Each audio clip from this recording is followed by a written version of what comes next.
Hello ನಮಸ್ಕಾರ ಎಲ್ಲರಿಗೂ welcome to my channel. ಇವತ್ತು ಪೂಜೆಯೊಂದಿಗೆ ನಾನು ವಿಡಿಯೋ ಸ್ಟಾರ್ಟ್ ಮಾಡ್ತಾಯಿದ್ದೀನಿ.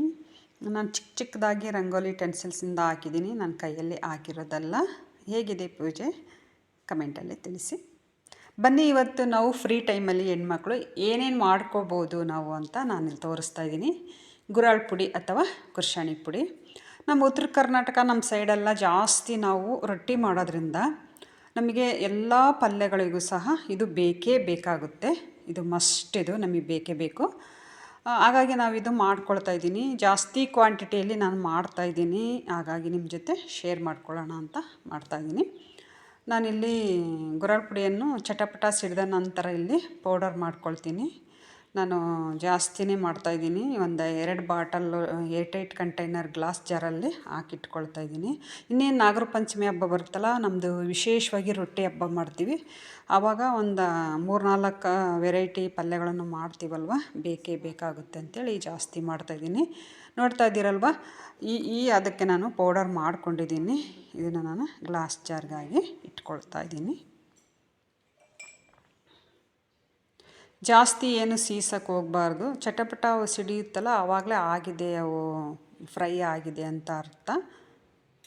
ನಾವು ಆಮೇಲಿಂದ ಈ ಬೇಕಾದ ಪೌಡ್ರುಗಳನ್ನು ನಾವು ಮಾಡ್ಕೋಬೋದು. ಎಲ್ಲ ಸ್ಕೂಲ್ ಕಾಲೇಜಿಗೆ ಹೋದ್ಮೇಲೆ ಮಕ್ಕಳು ನಾವು ಮಧ್ಯಾಹ್ನ ಫ್ರೀ ಆಗ್ತೀವಿ. ಬೆಳಗಿನ ಅರಿಬರಿ ಅಥವಾ ಗಡಿಬಿಡಿಯಲ್ಲಿ ಇದನ್ನು ಮಾಡ್ಕೊಳಕ್ಕಾಗಲ್ಲ. ಬೇಕು ಅಂದ ತಕ್ಷಣ ಇವನ್ನೆಲ್ಲ ಫ್ರೈ ಮಾಡಿಕೊಂಡು ನಾವೆಲ್ಲ ಮಾಡ್ಕೊಳಕ್ಕಾಗಲ್ಲ. ಯಾಕಂದರೆ ತುಂಬ ಬೆಳಗಿನ ಟೈಮ್ ಬ್ಯುಸಿ ಇರ್ತೀವಲ್ವ. ಮಧ್ಯಾಹ್ನ ಅವರೆಲ್ಲ ಹೋದ್ಮೇಲೆ ಫ್ರೀ ಇರ್ತೀವಲ್ವ. ಹಾಗೆ ನಮ್ಗೆ ಏನಾದರೂ ಗ್ರಾಸರಿ ಖಾಲಿಯಾಗಿದ್ದರೆ ಅಥವಾ ಏನಾದರೂ ಫ್ರಿಜ್ ಕ್ಲೀನ್ ಮಾಡ್ಕೊಳ್ಳೋದಾಗ ತರಕಾರಿಯನ್ನು ಮುಂಚಿತವಾಗಿ ನಾವು ಕೆಲವೊಂದು ತರಕಾರಿಗಳನ್ನ ಕಟ್ ಮಾಡ್ಕೊಳ್ಬೋದು ಸಂಜೆಗೆ, ಅಥವಾ ನೈಟು ಊಟಕ್ಕೆ ಏನಾದರೂ ಡಿನ್ನರಿಗೆ ಮಾಡಬೇಕು ಅನ್ನಿಸಿದರೆ, ಅಥವಾ ಈವ್ನಿಂಗ್ ಏನಾದರೂ ಸ್ನ್ಯಾಕ್ಸ್ ಮಾಡಬೇಕು ಅಂದರೆ ನಾವು ಮಧ್ಯಾಹ್ನ ಎಲ್ಲ ರೆಡಿ ಮಾಡ್ಕೋಬೋದು. ಹಾಗೆ ಒಂದೊಂದಾಗಿ ನಾನಿಲ್ಲಿ ಸ್ವಲ್ಪ ನನಗೂ ಜೀರಾ ಪೌಡ್ರ್ ಬೇಕಾಗಿತ್ತು, ಜೀರಿಗೆ ಪೌಡ್ರು ಸ್ವಲ್ಪ ಕ್ವಾಂಟಿಟಿಯಲ್ಲಿ ಮಾಡ್ಕೊಳ್ತಾಯಿದ್ದೀನಿ. ಯಾಕಂದರೆ ಇದು ಫ್ಲೇವರ್ ಹೋಗಿಬಿಡುತ್ತೆ. ಹಾಗಾಗಿ ಜೀರಿಗೆ ಮತ್ತು ನಾನು ಇಲ್ಲಿ ಧನಿಯವನ್ನು ಕಡಿಮೆ ಕ್ವಾಂಟಿಟಿಯಲ್ಲಿ ಫ್ರೈ ಮಾಡಿಕೊಂಡು ಒಂದು 8 ಕಂಟೈನರ್ ಜಾರ್ಗೆ, ಗ್ಲಾಸ್ ಜಾರ್ಗೆ ಹಾಕ್ಕೊಳ್ತಾ ಇದ್ದೀನಿ. ನನಗಿದು ಕೆಲವೊಂದಕ್ಕೆ ಬೇಕಾಗುತ್ತಲ್ವ, ಹಾಗಾಗಿ ಮಾಡ್ಕೊಳ್ತಾ ಇದ್ದೀನಿ. ಈಗ ಧನಿಯವನ್ನು ಫ್ರೈ ಮಾಡ್ಕೊಳ್ತಾ ಇದ್ದೀನಿ. ಜಾಸ್ತಿ ಏನು ಸೀಸಬಾರ್ದು. ಹಾಗೆಯೇ ಡೈರೆಕ್ಟಾಗಿ ಪೌಡ್ರ್ ಮಾಡ್ಕೊಳ್ತಾರೆ. ನನಗೆ ಅದು ಅಷ್ಟು ಅನಿಸಲ್ಲ. ನಾನು ಹೀಗಾಗಿ ಸ್ವಲ್ಪ ಮಟ್ಟಿಗೆ ಸ್ವಲ್ಪ ಅದು ಫ್ರೈ ಮಾಡುವಾಗ ನಮಗೆ ಮುಟ್ಟಿದರೆ ಬಿಸಿ ತಾಗಬೇಕಷ್ಟೆ, ಅದಕ್ಕೆ ನಾನು ಫ್ರೈ ಮಾಡ್ತೀನಿ. ಈ ಥರ ಚಿಕ್ಕ ಜಾರ್ಗಳು ಇರ್ತಾವಲ್ಲ, 8 ಜಾರ್ಗಳಿವು. ಇದನ್ನು ಅಥವಾ ನಾವು ಆನ್ಲೈನಲ್ಲಾದರೂ ತರಿಸ್ಬೋದು, ಅಥವಾ ಇದನ್ನು ಡಿಮಾರ್ಟಲ್ಲಿ ತಗೋಬೋದು. ಈ ಥರ ಚಿಕ್ಕ ಬ್ಲೆಂಡರ್ ಜಾರ್ ಇರುತ್ತಲ್ಲ, ಇದರೊಳಗೆ ಹಾಕಿದರೆ ಅದು ನೈಸ್ ಪೌಡ್ರ್ ಆಗುತ್ತೆ. ಇವಾಗ ನಾನು ಧನಿಯವನ್ನು ಹಾಕಿ ಫಿಲ್ ಮಾಡ್ತಾಯಿದ್ದೀನಿ ನೋಡಿ. ಇದ್ರ ಜೊತೆಗೆ ನಾವು ವಾಂಗಿಬಾತ್ ಪೌಡ್ರು, ಆಮೇಲೆ ಗರಂ ಮಸಾಲ ಮಾಡ್ಕೋಬೋದು, ಇನ್ನೇ ಯಾವುದೇ ಬಿಸಿಬೇಳೆ ಬಾತ್ ಪೌಡ್ರು, ಆಮೇಲೆ ಏನಾದರೂ ಇನ್ನೂ ಅನೇಕ ಪೌಡರ್ಗಳಿದಾವಲ್ವ, ಮಾಡ್ಕೋಬೋದು ಫ್ರೀ ಟೈಮಲ್ಲಿ. ಮತ್ತು ನಾನು ಏನಾದರೂ ಮಧ್ಯಾಹ್ನ ಟೈಮಲ್ಲಿ ಮಾಡ್ತೀನಲ್ವ, ನಿಮ್ಮ ಜೊತೆ ಖಂಡಿತ ಮತ್ತೆ ಶೇರ್ ಮಾಡ್ಕೊಳ್ತೀನಿ. ಈ ಸದ್ಯಕ್ಕೆ ನನಗೆ ಏನು ಬೇಕಾಗಿತ್ತು ಅದನ್ನು ಮಾಡ್ತಾಯಿದ್ದೆ, ಹಾಗೆ ವಿಡಿಯೋ ಮಾಡಿದೆ.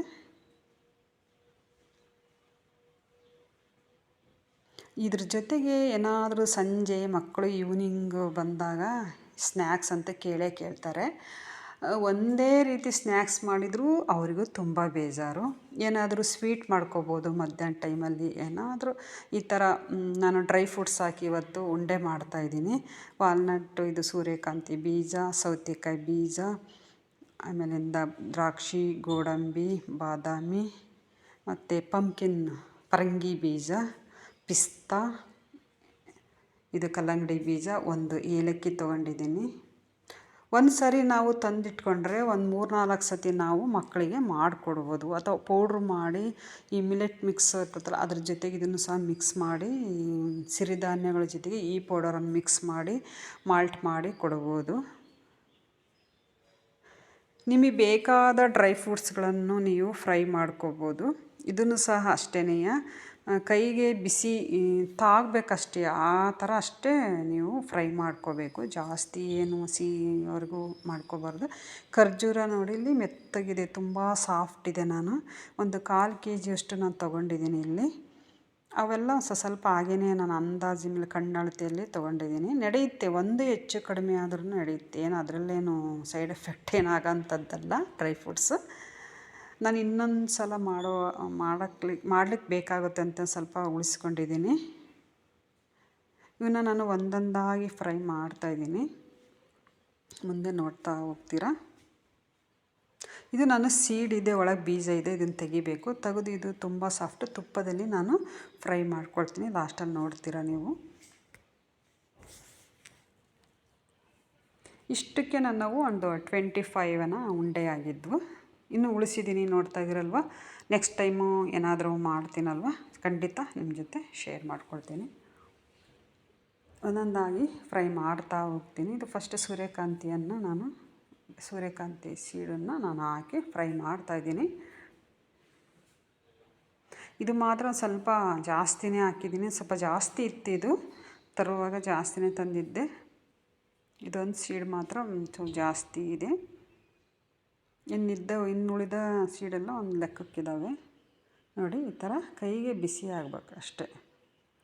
ಕೆಲವರು ಡೈರೆಕ್ಟಾಗಿ ಎಲ್ಲ seeds, nuts and fruits, dry fruits ಹಾಕಿ ಡೈರೆಕ್ಟಾಗಿ ಹಾಕಿ ಅವನ್ನ ಇದರಲ್ಲಿ ಖರ್ಜೂರದಲ್ಲಿ ಸ್ವಲ್ಪ ತುಪ್ಪ ಹಾಕಿ ಖರ್ಜೂರವನ್ನು ಎಲ್ಲ ಇದನ್ನು ಮಾಡ್ಕೊಂಡು ಮಿಕ್ಸಿಯಲ್ಲಿ ಮಾಡಿಕೊಂಡು ಡೈರೆಕ್ಟಾಗಿ ಅವನ್ನ ಹಾಕಿ ಉಂಡೆ ಕಟ್ತಾರೆ. ಕೆಲವರಿಗೆ ವಯಸ್ಸಾದವ್ರಿಗೆ ಹಾಗೇ ಅದು ಬೀಜ ಸಿಗೋದ್ರಿಂದ, ಬಾಯಿ ಸಿಗೋದ್ರಿಂದ ಕೆಲವರು ಅಲ್ಲಿಲ್ದವ್ರಿಗೆ ಅದು ತುಂಬ ಕಷ್ಟ ಆಗುತ್ತೆ. ಮಕ್ಕಳಿಗೂ ಸಹ ಅವ್ರಿಗೆ ಡೈಜೆಷನ್ ಆಗೋಲ್ಲ, ಹಾಗೇ ತಿಂದ್ರವರು ಸರಿಯಾಗಿ ಅಗಿಯುವುದಿಲ್ಲ. ಹಂಗೇನಾದರೂ ನೀವು ಈ ಥರ ಪೌಡ್ರ್ ಮಾಡ್ಕೊಂಡು ನಾನು ಏನು ಮಾಡಿದ್ದೀನಲ್ಲ ಆ ಮೆಥಡಲ್ಲಿ ನೀವು ಮಾಡ್ಕೊಳ್ಬೋದು. ಇವೆಲ್ಲ ಬೆಳಗ್ಗೆ ಹರಿಬರಿಯಲ್ಲಿ ಆಗುತ್ತಾ? ಖಂಡಿತ ಆಗಲ್ಲಲ್ವ. ನಾವು ಮಧ್ಯಾಹ್ನನೇ ಮಾಡ್ಕೋಬೇಕು ಇವನ್ನೆಲ್ಲ. ಅವರು ಸ್ಕೂಲ್ ಅಥವಾ ಕಾಲೇಜ್ ಮುಗಿಸ್ಕೊಂಡು ಬರೋ ಅಷ್ಟರಲ್ಲಿ ನಾವು ರೆಡಿ ಇದ್ದರೆ ಖಂಡಿತ ಕೊಡ್ಬೋದು.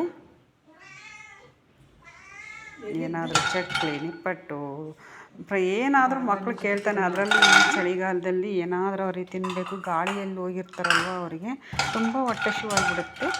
ಅವರು ಕೇಳ್ತಾರೆ. ಅವರು ಪಿಸ್ತಾ ಹಾಕ್ತಾಯಿದ್ದೀನಿ ನಾನು. ಡ್ರೈ ಫ್ರೂಟ್ ಇದು ಬಾದಾಮಿ ಮತ್ತು ಗೋಡಂಬಿನೂ ಒಂದೇ ಇದರಲ್ಲಿ ನಾನು ಫ್ರೈ ಮಾಡಿಕೊಂಡೆ, ಸಪ್ರೇಟಾಗಿ ಫ್ರೈ ಮಾಡಲಿಲ್ಲ. ಇದು ನೋಡಿರಿ, ಇದು ಹೃದಯದ ಕವಲು ಏನು ಅಂತಾರಲ್ಲ, ಕವಚ ಅಂತಾರಲ್ಲ, ಆ ಥರ ಎಷ್ಟು ಚೆನ್ನಾಗಿದೆ. ವಾಲ್ನಟ್ ತೋರಿಸುತ್ತೆ ನೋಡಿ ಹೃದಯದಲ್ಲಿ, ಕವಚನ ಅಂತಾರಲ್ಲ. ಆಮೇಲೆ ಇದು ನಾನು ದ್ರಾಕ್ಷಿಯನ್ನು ತುಪ್ಪ ಹಾಕಿ ಒಂದು ಅರ್ಧ ಸ್ಪೂನ್ ತುಪ್ಪ ಹಾಕಿ ಫ್ರೈ ಮಾಡ್ಕೊಂಡಿದ್ದೀನಿ. ಕೆಲವೊಂದು ಡ್ರೈ ಫ್ರೂಟ್ಸನ್ನು ತುಪ್ಪದಲ್ಲಿ ಸಹ ನೀವು ಫ್ರೈ ಮಾಡ್ಕೋಬೋದು. ಲಾಸ್ಟ್ ಖರ್ಜೂರನೂ ಸಹ ನಾನು ತುಪ್ಪದಲ್ಲಿ ಫ್ರೈ ಮಾಡ್ಕೊಂಡಿದ್ದು. ನೋಡ್ತಾ ಇದ್ದೀರಲ್ವ, ನಾನು ಎಲ್ಲಿ ಸೀಸಿಲ್ಲ ನೋಡಿ, ಎಷ್ಟು ಕಲರ್ಫುಲ್ಲಾಗಿ ಚೆನ್ನಾಗಿ ಕಾಣಿಸ್ತದೆ ಅಲ್ವಾ. ಲಾಸ್ಟಿಗೆ ಇದನ್ನು ಬೀಜ ತೆಗೆದು ಫ್ರೈ ಮಾಡ್ತಾಯಿದ್ದೀನಿ, ಅಷ್ಟೇ ಫ್ರೈ. ನಾನು ಮೊನ್ನೆ ತುಪ್ಪ ಕಸಿದ್ನಲ್ವ, ನಮ್ಮ ಮನೆಯಿಂದ, ನಮ್ಮ ಹಸುವಿನ ಬೆಣ್ಣೆಯಿಂದ ಮಾಡಿದಂಥ ತುಪ್ಪ, ಮರಳಾದ ತುಪ್ಪ. ಅದು ಚಿಕ್ಕ ಸ್ಪೂನ್ ಅಲ್ವ, ನಾನು ಒಂದು 3-4 ಸ್ಪೂನು. ಆಮೇಲೆ ಉಂಡೆ ಕಟ್ಲಿಗೂ ಈಸಿ ಆಗುತ್ತೆ. ಇದು ಇರುತ್ತಲ್ಲ, ಅಂಥ ಡ್ರೈ ಏನು ಇರೋದಿಲ್ಲ ಅದು ಪೌಡ್ರು. ಎಲ್ಲ ಸೀಡ್ಸ್ ಎಲ್ಲ ಎಣ್ಣೆ ಅಂಶ ಇರುತ್ತಲ್ವ ಎಲ್ಲ ಸೀಡಲ್ಲಿ, ಹಾಗಾಗಿ ಈ ಥರ ತರಿಯಾಗಿ ನಾನು ಒಂದೊಂದು ಸೀಡಿದೆ, ಒಂದೊಂದು ಸ್ವಲ್ಪ ಪೌಡ್ರಾಗಿದೆ ಅಷ್ಟೇ. ಸ್ವಲ್ಪ ಆಫ್ ಆ್ಯಂಡ್ ಆಫ್ ಥರ ಮಾಡ್ಕೊಂಡಿದ್ದೀನಿ ಅಷ್ಟೇ. ನೋಡಿರಿ, ಒಳ್ಳೆ ಹೆಲ್ದಿ ಫುಡ್ ಅಲ್ವಾ. ನಮ್ಮ ಮನೆಯಲ್ಲಿ ಹೆಣ್ಮಕ್ಳು ಫ್ರೀ ಇದ್ದಾಗ ಸ್ವಲ್ಪ ಎಫರ್ಟ್ ಹಾಕಿಬಿಟ್ರೆ ಮಕ್ಕಳಿಗೆ ಹೆಲ್ದಿ ಫುಡ್ ಕೊಟ್ಟಂಗಾಗುತ್ತೆ. ಮಕ್ಕಳೇ ಅಂತಲ್ಲ, ವಯಸ್ಸಾದವ್ರಿಗೂ, ಈ ಡಯಾಬಿಟಿಕ್ ಪೇಷಂಟ್ನವ್ರಿಗೆ ಏನಾದರೂ ಅವ್ರಿಗೂ ಸ್ವೀಟ್ ತಿನ್ನಬೇಕು ಅನಿಸುತ್ತೆ. ಬೇರೆ ಬೆಲ್ಲದ್ದು, ಸಕ್ಕರೆ ತಿನ್ನೋಕ್ಕಾಗಲ್ಲ. ಇದರಲ್ಲೇ ಇರ್ತಕ್ಕಂಥ ಸಿಹಿ ಅಂಶ ಇರುತ್ತಲ್ಲ, ಅವ್ರಿಗೆ ಸಾಕಾಗುತ್ತೆ. ಇದನ್ನೊಂದು ಡಯಾಬಿಟಿಕ್ ಪೇಷಂಟ್ ಆದರೂ ತಿನ್ಬೋದು. ನಾವು ಮಹಿಳೆಯರು, ನಾವು ಏನು ಕೆಲಸ ಮಾಡಿರ್ತೀವಿ, ನಮಗೂ ಶಕ್ತಿ ಬೇಕಲ್ವ. ಈ 40+ ಆದಮೇಲೆ ಎಲ್ರಿಗೂ ಅಲ್ಲ ಮೆನೋಪಾಸ್ ಕಾಡುವಾಗ ಹಾರ್ಮೋನ್ಸ್ ಇಂಬ್ಯಾಲೆನ್ಸ್ ಆದಾಗ ಎಲ್ರಿಗೂ ಏನಾದರೂ ಬೇಕೇ ಬೇಕಾಗುತ್ತೆ. ಈ ಥರ ಒಂದೇ ಬೆಳಗ್ಗೆ ಟೈಮ್ ಒಂದು ತಿಂದ್ರೇ ಸಾಕು. ಇನ್ನೇನು ಮಕ್ಕಳು ಇನ್ನೇನು ಬೆಳಗ್ಗೆ ತಿನ್ನೋದಿಲ್ಲ, ಅವರು ಎಲ್ಲ ಇನ್ನೇನು ಬ್ರೇಕ್ಫಾಸ್ಟ್ ಎಲ್ಲ ತಿಂದ್ಕೊಂಡು ಹೋಗಿರ್ತಾರಲ್ವ, ಅವ್ರು ಸಂಜೆ ಬಂದಾಗ ಈವ್ನಿಂಗು ಅವ್ರಿಗೆ ಕೇಳ್ತಾರೆ ಸ್ನ್ಯಾಕ್ಸಿಗೆ ಇದನ್ನು ಕೊಡ್ಬೋದು. ಮಹಿಳೆಯರು, ವಯಸ್ಸಾದವರು, ಮಕ್ಕಳು ಎಲ್ಲರೂ ತಿನ್ನಬಹುದಾದಂಥ ಒಂದು ಡ್ರೈ ಫ್ರೂಟ್ಸ್. ಇದರಲ್ಲೇನು ಶುಗರು ಮತ್ತು ಬೆಲ್ಲನೂ ಆ್ಯಡ್ ಮಾಡಿಲ್ಲ. ನೋಡಿ, ತುಪ್ಪ ಹಾಕಿದ್ದೀವಿ ಮತ್ತು ಅದು ಖರ್ಜೂರ ಅದು ಎಲ್ಲ ಸ್ವಲ್ಪ ಮಿಕ್ಸಿ ಮಾಡ್ಕೊಂಡಾಗ ಅದರಲ್ಲೇ ನಾವೇನು ಮ್ಯಾಶ್ ಮಾಡ್ತೀವಲ್ಲ ತುಪ್ಪದಲ್ಲಿ, ಅದು ತುಂಬ ಸಾಫ್ಟ್ ಇರುತ್ತೆ, ಅದಾಗುತ್ತೆ ಸಾಫ್ಟ್ ಆಗುತ್ತೆ. ಅದರಲ್ಲೇ ನೋಡಿ ನಾವು ಅದೇನು ಕಟ್ಟುವಾಗ ಏನು ಡ್ರೈ ಅನಿಸಲ್ಲ. ಅದು ನೀವು ಒಂದು ಸತಿ ಟ್ರೈ ಮಾಡಿದಾಗ ಗೊತ್ತಾಗುತ್ತೆ. ನನಗೂ ಒಂದು 25 ಉಂಡೆ ಆಗಿದ್ದು. ಇದು ನನ್ನ ಮಗನಿಗೋಸ್ಕರ ನಾನು ಮಾಡಿದ್ದು. ಒಂದು 8 ಕಂಟೈನರ್ ಒಂದು ಗ್ಲಾಸ್ ಜಾರ್ಗೆ ಹಾಕಿ ಇಟ್ಟಿದ್ದೀನಿ. ನಾನು ಹೇಳೋದೇ ಬೇಡ, ಅವನಿಗೆ ಗೊತ್ತಾಗುತ್ತಲ್ವ ಗ್ಲಾಸ್ ಜಾರಲ್ಲಿದೆ ಅಂತ. ದಿನ ಒಂದೊಂದು ಸಂಜೆ ತಿಂತಾನೆ, ನಾವು ನಮ್ಮ ಮನೆಯವರು ಬೆಳಗ್ಗೆ ಒಂದೊಂದು ತಿಂತೀವಿ. ಹಾಗೆಯೇ ನಾನು ಒಂದಿಲ್ಲಿ ಬೆಂಡೆ ಫ್ರೈ ಮಾಡ್ತಾಯಿದ್ದೀನಿ.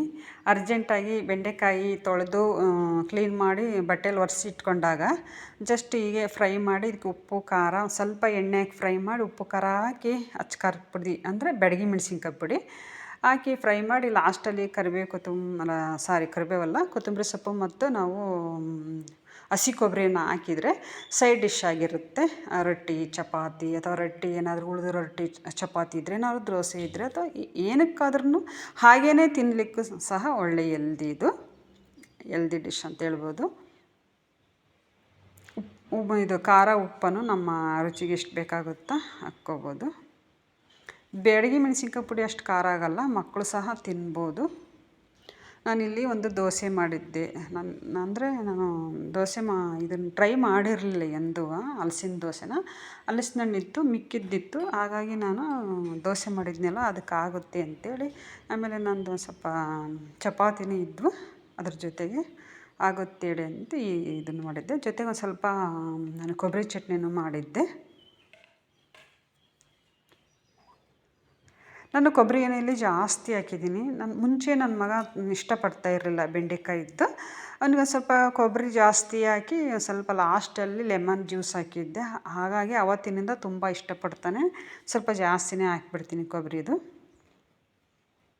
ಇದನ್ನು ನಾನು ಲಿಡ್ ಕ್ಲೋಸ್ ಯಾಕೆ ಮಾಡಿದ್ದೀನಿ ಅಂದರೆ, ಮೇಲೆ ಇಟ್ಟಿಟ್ಟು ಬಿಳಿ ಇಟ್ಟಿಟ್ಟು ಹಾಗೇ ಇರುತ್ತೆ. ನೀವು ನೋಡಿ ಹಾಕಿದಾಗ ಈ ಥರ ಕ್ಲೋಸ್ ಮಾಡಿದಾಗ ಅದು ಚೆನ್ನಾಗಾಗುತ್ತೆ, ಮೆತ್ತಗೆ. ಅದೇನು ಬಿಳಿ ಥರ ಇರಲ್ಲ. ಇದಕ್ಕೆ ನಾನು ಎಣ್ಣೆ ಬದಲಾಗಿ ತುಪ್ಪ ಹಾಕಿದ್ದೀನಿ. ತುಪ್ಪ ಹಾಕಿ ಬೇಯಿಸಿದ್ದೀನಿ. ಇದನ್ನು ನಾವು ರುಬ್ಬುವಾಗ 1 ಕಪ್ ಅಕ್ಕಿ ಹಾಕಿದ್ದೆ ನಾನು. ಜೊತೆಗೆ ಒಂದು 10-12 ಇದ್ವು ಹಲಸಿನ ಹಣ್ಣು ಹಾಕಿದ್ದೆ. ಆವಾಗ ಒಂದು ಸ್ವಲ್ಪ ನಾನು ಬೆಲ್ಲ ಹಾಕಿದ್ದೆ. ಇದನ್ನು ತುಪ್ಪದ ಜೊತೆನೇ ಹಚ್ಕೊಂಡು ತಿನ್ನಬೇಕು. ಆ್ಯಕ್ಚುಲಿ ಇದೇನು ಪಲ್ಯ ಜೊತೆಗೇನು ತಿನ್ನಲಿಕ್ಕಾಗಲ್ಲ, ಸಿಹಿ ಇರುತ್ತಲ್ವ, ಸಿಹಿ ಆಗುತ್ತೆ. ಇದನ್ನು ಮಕ್ಕಳಿಗೂ ಸಹ ಇದು ಒಂದು ಬಂದಾಗ ಸಂಜೆ ಬಂದಾಗ ಅವ್ರಿಗೆ ತುಪ್ಪದಲ್ಲಿ ಹಚ್ಕೊಂಡು ತಿನ್ಲಿಕ್ಕೆ ಕೊಡ್ಬೋದು. ನಾನು ಇದು ಚಪಾತಿ ಮತ್ತು ಇದ್ರ ಜೊತೆಗೆ ಅದನ್ನು ಚಪಾತಿಗೆ ಅದು ಇರುತ್ತೆ, ಇದು ತುಪ್ಪಕ್ಕೆ ಹಚ್ಕೊಂಡು ತಿಂತಾರೆ ಅಂತೇಳಿ ನಾನು ಮಾಡಿದ ದೋಸೆನ. ಐ ಹೋಪ್ ನಿಮಗೆ ಈ ವಿಡಿಯೋ ಇಷ್ಟ ಆಗಿದೆ ಅಂದ್ಕೊಳ್ತೀನಿ. ಇಷ್ಟ ಆದರೆ ಖಂಡಿತ ಒಂದು ಲೈಕ್ ಮಾಡಿ. ನೀವು ಲೈಕ್ ಮಾಡೋದ್ರಿಂದ ನನಗೆ ತುಂಬಾ ಹೆಲ್ಪ್ ಆಗುತ್ತೆ. ಹಾಗೆಯೇ ಹೊಸ್ದಾಗಿ ನೋಡೋರಿದ್ದರೆ ಪ್ಲೀಸ್ ಸಬ್ಸ್ಕ್ರೈಬ್ ಮಾಡ್ಕೊಂಡು ನೋಡಿ. Thank you.